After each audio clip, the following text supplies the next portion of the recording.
शेतकऱ्यांनी धान पिकाला पर्यायी पीक म्हणून शिंगाडा पिकाची लागवड करावी। खोलगट बांधीमध्ये पावसाळ्यात वाहून जाणारे जास्तीचे पाणी साचवून ठेवता येत असेल तर खोलगट बांधी किंवा ज्या शेतकऱ्यांकडे 3 ते 4 महिने पाण्याची उपलब्धता आहे त्या शेतकऱ्यांनी शिंगाडा पिकाची आधुनिक तंत्रज्ञान वापरून लागवड करावी। पूर्व विदर्भात शिंगाडा पिकाचे क्षेत्र वाढविण्याकरिता तसेच शिंगाडा पिकाला पीक म्हणून मान्यता देण्याकरिता शासन स्तरावरून प्रयत्न होत आहे। शिंगाडा हे पीक नवीन आहे परंतु जास्त नफा देणारे पीक असून याचे मानवी आरोग्याला खूप फायदे आहेत।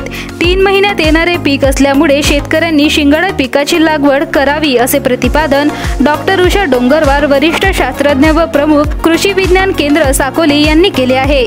ते कृषी विज्ञान केंद्र साकोली येथे आयोजित शिंगाडा लागवड तंत्रज्ञान जनजागृती कार्यशाळा कार्यक्रमात बोलत होत्या। जिल्हाधिकारी भंडारा यांच्या निर्देशानुसार कृषी विज्ञान केंद्र साकोली यांच्या वतीने धान शेतीला पर्यायी पीक म्हणून शेतकरी बंधूंना ग्रामीण युवकांना शेतकरी क्षमता बांधणी कार्यक्रम अंतर्गत शिंगाडा लागवड तंत्रज्ञान जनजागृती कार्यशाळा कार्यक्रमाचे आयोजन नुकतेच कृषी विज्ञान केंद्र साकोली येथे आयोजित करण्यात आले होते।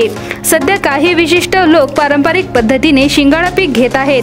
शेतकरी जर या पिकाकडे वळले तर शेतीमधून अधिक नफा मिळू शकतो। त्याकरिता युवा वर्गाने पुढे यावे। इतर पिकांप्रमाणे शिंगाडा पिकाचे सुधारित वाणानी तंत्रज्ञान उपलब्ध आहे। शिंगाड्यांचे विविध पदार्थ तयार होतात व त्यांना राष्ट्रीय व आंतरराष्ट्रीय बाजारपेठेत उत्तम मागणी आहे।